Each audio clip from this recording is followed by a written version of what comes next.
Hello and welcome. You're watching UTV Live at 6. Good evening. These are the headlines.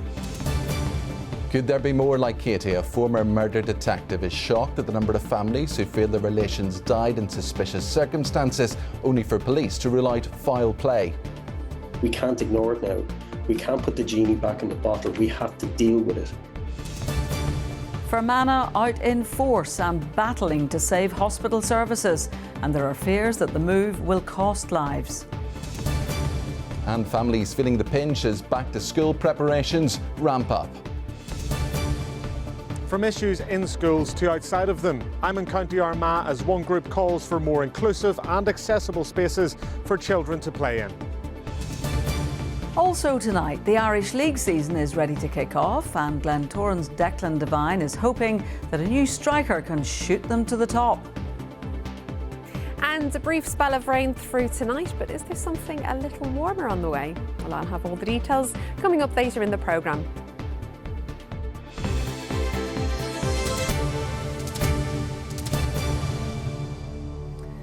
A former murder detective who helped set up a charity in the name of show jumper Katie Simpson has said that he has grave concerns that there are other hidden homicides which have been treated as suicides, accidents or disappearances. The Katie Trust was launched last month, and already 10 families in Northern Ireland and 4 from the Republic have reached out for help to get answers on the circumstances surrounding their relatives' deaths. Sarah McCarran reports. Show jumper Katie Simpson's murder was initially missed by police. Treated as a suicide at first, it was her family who forced police to have a second look. Their initial investigation was found to be flawed. A charity was set up less than 3 weeks ago in her name to see if there are more cases like Katie's, and the former homicide detective leading it has been surprised at the number of families that have already got in touch. Altogether today we have 14 families who have come forward with one live case we're actually dealing with today. And I never thought it would be this busy so quickly. I believed the charge would help people going forward, but over most cases are within the last 5 years, and some of them are causing me grave concern when the families are telling me the circumstances around these cases. And all these families are begging for is somebody to answer the questions in relation to their loved one's death. The Katie Trust is registering with the Charity Commission, the Data Commissioner, and it's looking at policy and procedure issues around information sharing. It's because they now want to create a system to answer the questions families have about police investigations in an independent and impartial manner. We're not here to go against law enforcement or work against them. It's to working with law enforcement to find the truth. We know we're going to save the Ministry, the Department of Justice, thousands of pounds. Look at the compensation the PSNI are going to have to pay out to the Simpson families, with the Katie Trust sitting in the middle there as an independent, impartial organisation with experienced detectives to answer the questions that the families need answer and find the truth. It is something that would help the families and help the police. The PSNI confirmed they haven't entered into any agreement with the organisation at this time, and told us they continue to advise anyone who has information relating to a criminal offence to report it to police. Sarah McCarran, UTV Live. The family of a Fermanagh man whose appendix burst while he was waiting for surgery after being transferred from the Southwest Acute Hospital in Enniskillen to Londonderry says he thought that he might die because of the pain he had to go through. His family, along with hundreds of others, including church and business groups, attended a public meeting last night held by the campaign group Save Our Acute Services. It was the first meeting since the Health Minister paused the Western Trust's consultation on removing the service from the Enniskillen Hospital. Sarah O'Kane reports. It was standing room only. Around 500 people attended last night's public meeting in Enniskillen, calling for emergency general surgery to immediately be reinstated at the Southwest Acute Hospital. Those here included Samantha Gallagher and her father Tony. Samantha's brother Brian was admitted to SWA back in June with appendicitis and needed emergency surgery. The father of 2 from outside Enniskillen waited 3 hours before being transferred to Altnagelvin in Londonderry, where he waited another 3 hours. In that time, his appendix burst. Brian is 40 years old, and at the age of 32 he took a stroke. He said he was more in fear for his life during that journey than he was when he had a stroke. And it was just the longest journey of his life. And multiple times throughout the journey he thought, am I going to make this? Severe pain, roaring, just someone please help me. Because I thought he was going to die. He looked terrible looking, and just as if he was giving up, like, you know.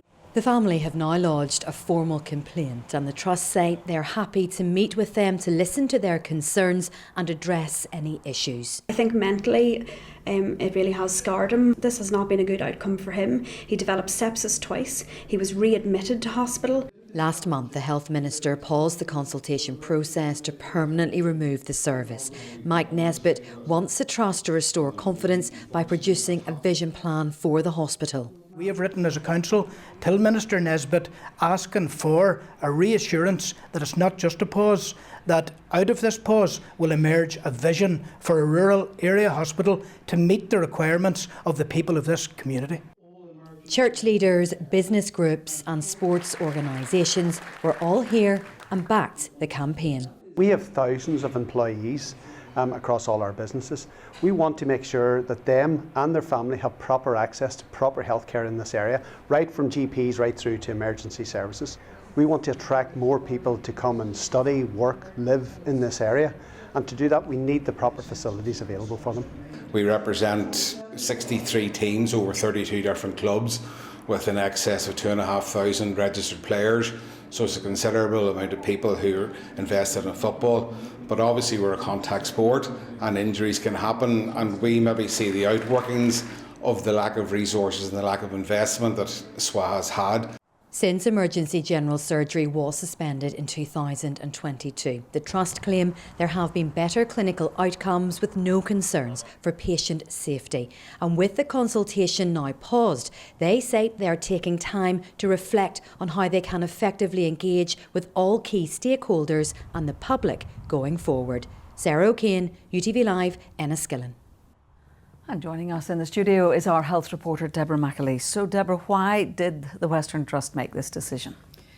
Well, look, you can really see from Sarah's report there that this level of public opposition to this decision is very much swelling. But what is happening at the Southwest Acute, Rose, is that it's part of a much broader shift in the way emergency surgery is being delivered, not just in Northern Ireland, but across health systems that are under strain. So smaller hospitals like SWA are really struggling to recruit and retain general surgeons, and that challenge is forcing difficult and at times some very controversial decisions.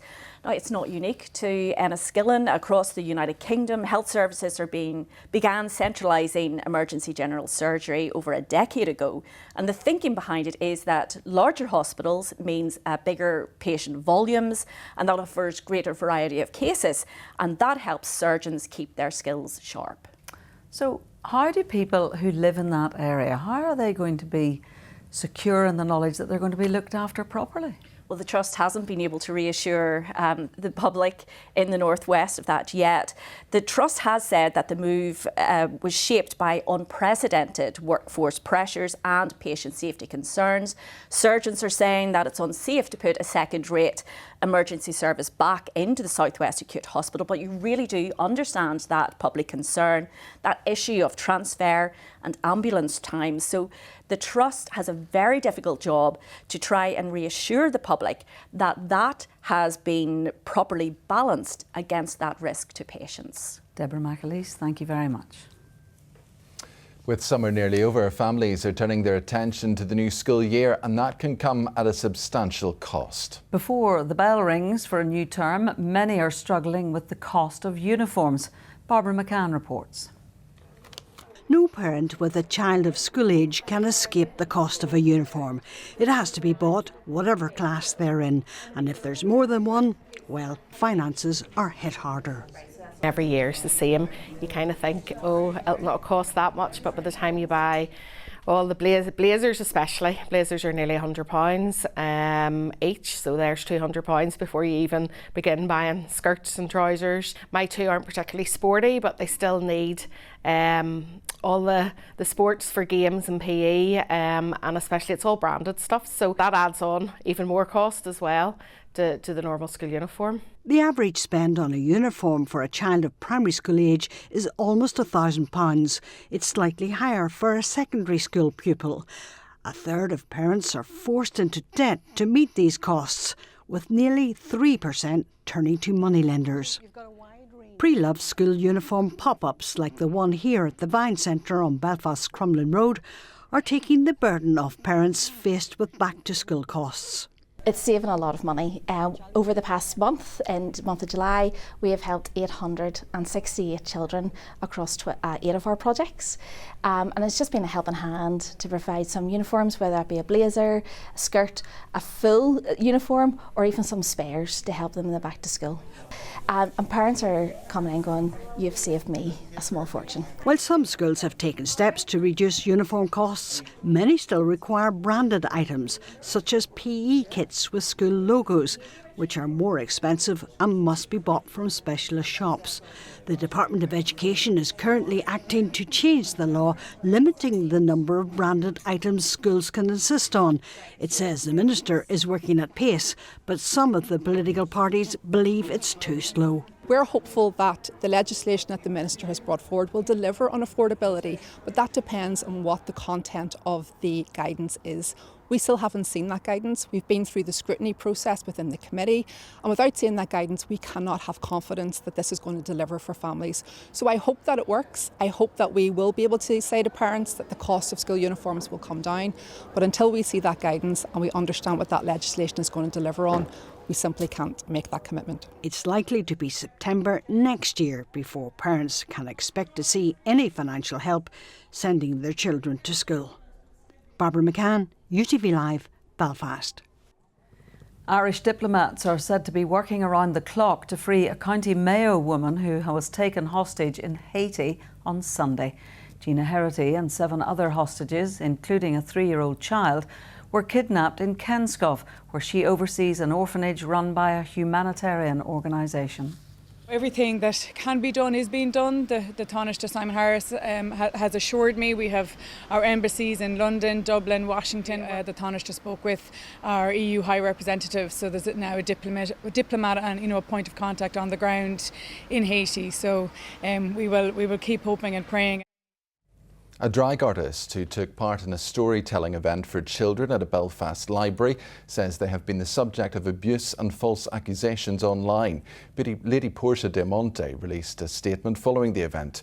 Communities Minister Gordon Lyons says the event was not appropriate for children and it should not have taken place. Police said they attended to a report of a protest outside the event. One person suffered minor injuries after an aeroplane bound for Belfast was forced into an emergency landing at Birmingham Airport. West Midlands Police confirmed that a small aircraft was involved in an incident this afternoon. Flights were put on hold at the airport and that caused some delays. The Irish President praised the significant contribution of the Princess Royal in building relations between the Republic of Ireland and the UK. Michael D. Higgins and Princess Anne met in what was described as a courtesy call in Dublin earlier. The Princess is attending the 150th Royal Dublin Horseshoe at the RDS. Now, Stormont needs to do more to invest in more accessible and high-quality play spaces for children. That's according to a group calling for change. Playboard NI says it wants to see a cross-departmental approach in order to tackle current inequalities. Here's our South East reporter, Stuart Robson. As a child, there's nothing like the buzz of the summer holidays. A climbing frame might be a challenge for a day, but keeping kids occupied month after month might feel like an endless task. Giving all children the same opportunities to get outdoors is now the call from one group. Play is fundamentally the most important activity children engage in. It helps to build physical health, mental health, resilience. It helps to build education and learning, and it also helps to connect children with their peers. Where children do not have access to play, what we find is these developmental attributes are significantly impinged. In 2011, the Office of the First and Deputy First Minister published a play and leisure plan. Its aim was to, in its own words, put high value on play and leisure facilities for children. 5 years later, Its remit was transferred to the Department of Education. That plan may still exist, but campaigners say it hasn't been delivered on. Unfortunately, the plan itself has never really been implemented and has never come to fruition. And in the intervening period, we have fallen behind Wales and Scotland, both of whom have in place very stringent play strategies and very clear play sufficiency mechanisms. If we are able to develop a play strategy, it will improve health outcomes for children and young people, it will improve education and learning outcomes, and it will improve social cohesion. So what exactly is being called for? Firstly, accessible and inclusive play spaces in all communities. These should be put into local development plans and housing strategies. Safe, active routes to the facilities. So too, community-led initiatives and more use of school outdoor spaces. Change would be welcome for some. It's really beneficial for kids to be outside, obviously, and to socialise, but like that, we need somewhere safe. There's other parks you can go to, but they're always cramped and there's lots of kids running around. It's very hard to keep an eye on your own children when there's thousands running around. There's a few places, maybe 10-15 minutes of play away, but like in the actual Newry city, there wouldn't be much. In a statement, an Education Department spokesperson said that the Minister recognises that quality play has a vital contribution to make in supporting children's development. They added that earlier this year, the Minister launched the Outdoor Learning Project, which provides access to investment of £4 million for preschools, nurseries, primary schools and special schools to buy outdoor furniture and equipment. What's being sought will require efforts from several Stormont departments. Parents will hope plans aren't pushed back any further. Stuart Robson, UTV Live, County Armagh. OK, let's bring you some breaking news now. And vulnerable patients are to be temporarily rehoused from a mental health centre in Belfast while repairs are carried out to the building. The Acute Mental Health Inpatient Centre at the City Hospital site has been impacted by a number of water and damp issues. The Belfast Trust said the safety of patients continues to be its main priority, and a ward on the Trust's Knockbracken site will be refurbished to be used to house the patients. Well, it's time now to look at the headlines making tonight's ITV news at 6:30. With the details, here's Lucrezia Millarini. Coming up on the ITV Evening News, the man who murdered grandmother and mother of 6, Anita Rose, on her morning dog walk, sentenced to life in prison. How to combat the spike in phone theft, the new solution that's being trialled, and one of the most recognisable props in film history, the special piece of plastic that could fetch nearly $2 million at auction. Join me for those stories and more at 6:30. The World Transplant Games take place next week in Germany, and it's the first time a Northern Ireland team is there. 22 athletes and 5 donors will be battling it out for medals. Daniel Duffy reports.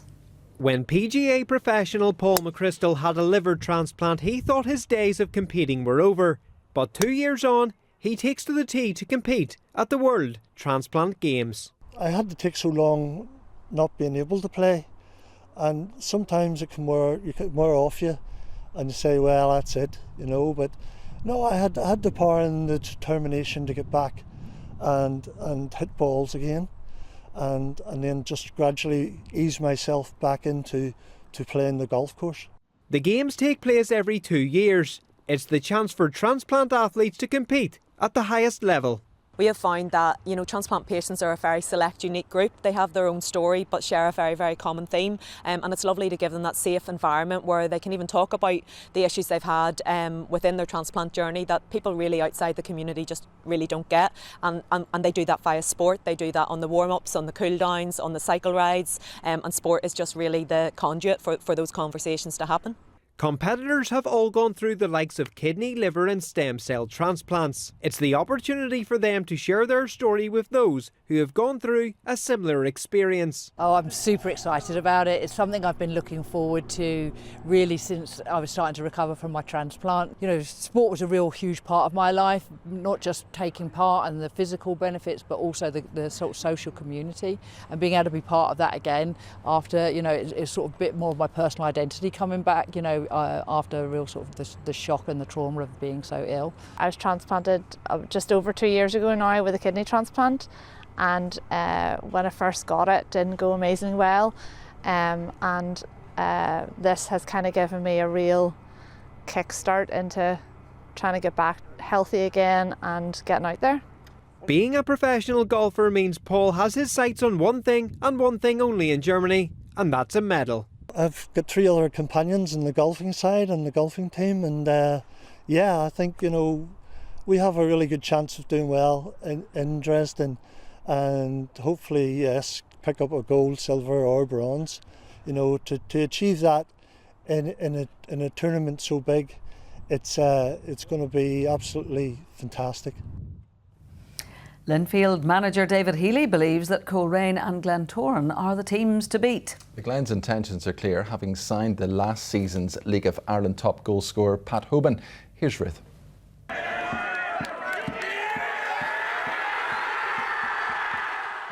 These were the scenes in 2009 at the Oval. It was, of course, the last time Glentoran won the Gibson Cup. As the new league season starts this weekend, there's been a fresh reminder of what's expected at the East Belfast club. It's a big club, big history, and you know, all fans are demanding, all fans want to win, and you know, I'm no different. I don't feel any different. Anywhere I go, I always want to win, and hopefully we can do that here with what we're building. What is success for Glentoran this season? Winning, it's always winning. We also have to realise we haven't won a Gibson Cup in 15, 16 years, and you can't just hit a button and all of a sudden you're league champions. It takes a lot of pulling together, it takes a lot of people pulling in the one direction, it takes high level performances, and we'll be doing everything that we possibly can. Missing out on European football was unacceptable in the words of their manager, but he's hoping new signings will make this season more successful at Glentoran. Obviously goals do help. Hopefully I can start one on Saturday, but you know, I feel I can bring a lot more to the table as well, not even just leadership, even in the game, general play and stuff like that, get us up the pitch or drop into midfield and help the boys out. So, you know, there's an all-round game that I've kind of developed over the last few years, so, you know, hopefully it all works out. Across the city, the Gibson Cup is currently in the trophy cabinet at Windsor Park, but league champions Linfield have of course lost their star striker, Joel Cooper, to Coleraine this season. We have good players at this football club. Better players than Joe, better managers than me come and go at this football club. One person doesn't make the difference. Again, Joe was a brilliant signing for this football club. He was so instrumental at times and individually helping us to win games. But you don't win a game on your own, and I certainly as a manager don't win trophies or win games on my own. It's a collective, it's always been a collective. How do you see it panning out this year, David? When you look at it factually, Coleraine probably should win the league. Glentoran should be a close second. You know, continued heavy investment at the Oval. The Glens start their campaign away to Portadown on Saturday, and the Blues will start the defence of the trophy at home to Irish Cup champions Dungannon Swifts on Sunday. Ruth Gorman, UTV Live. Now, this is where we want you to help us. You can be a vital part of our search for an amazing fundraiser to represent UTV at the star-studded Daily Mirror Pride of Britain Awards in London. If you know someone who goes the extra mile for a special cause and makes a real difference in their community, then we'd like to hear from you. Munir Abdallah has the details.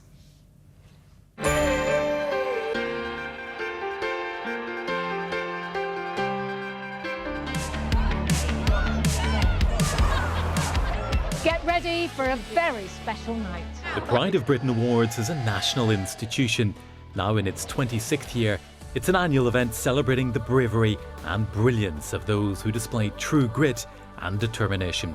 ITV regional news programmes have played a big part in Pride of Britain, helping to find those amazing fundraisers who make an incredible difference in their communities.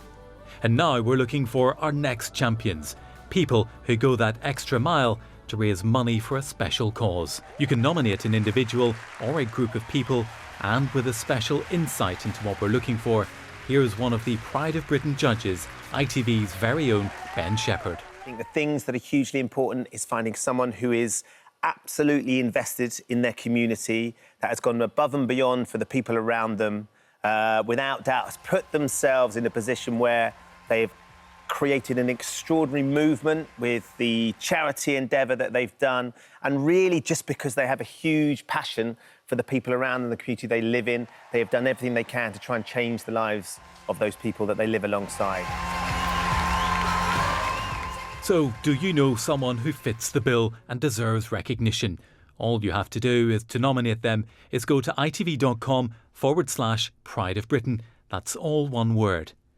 Nominations are now open and close at 11:59 p.m. on Sunday the 10th of August. A full list of terms and conditions can be found at itv.com. Yes, and we've had some great UTV winners over the years, so do get your nominations in. Now, it's been a brighter day today. Here's Aisling with the weather forecast. Bringing the warm sunshine outside, inside. UTV weather. Sponsored by the Grant Arona R290 heat pump. Yes, well, we've had increasing amounts of cloud throughout this morning. It's quite blustery out there, and through tonight we have a weather front pushing through. It'll introduce some showery outbreaks of rain. It's a fairly fast moving feature, so most of us by tomorrow morning it's cleared away. But there is a legacy of cloud left behind, 1 or 2 showers around. And unlike this morning, where temperatures drop back to 5 degrees Celsius at Catesbridge, temperatures start off at 14 degrees tomorrow, so a much milder start to Thursday. Now, as we head through Thursday, there will be some bright and sunny spells around through the morning. Always the possibility of a few showers throughout the morning. Into the afternoon, those showers tend to fade. So drying up in the afternoon, temperature-wise around 20 degrees Celsius, similar to today. And the breeze during the morning will slowly start to ease off as well. Now let's just take a look at the rest of Ireland. Bright and sunny spells around and temperatures a little above average for the time of year, particularly down to the southwest. Temperatures getting up to 22 degrees Celsius. But we're going to take a look at the much bigger picture across the Atlantic, because it's going to determine what happens this weekend in the forecast. So this low pressure centre here will become ex-tropical storm Dexter. Now, we're not expecting a storm over the weekend, but the location of this, as this very quickly moves across the Atlantic, it's got some tropical air mixed in, is going to determine just how much this high pressure starts to extend its way northwards. So a little bit of uncertainty over the forecast as we head into this weekend. So at the moment, we're thinking sunshine and a few showers around as we head through Saturday and through Sunday as well. Overall temperatures remaining a little above average for the time of year with highs of 21, but something warmer on the way into next week. UTV weather, sponsored by the Grant Arona R290 heat pump. And that's how things look on UTV this Wednesday, the 6th of August. Paul will be back with the late news bulletin just after 10:30. Yes, I hope you can join me then. The ITV News continues now with Lucrezia Millerini. But for now, from Rose, me and everyone here at the UTV Newsroom, have a very good evening. Good evening.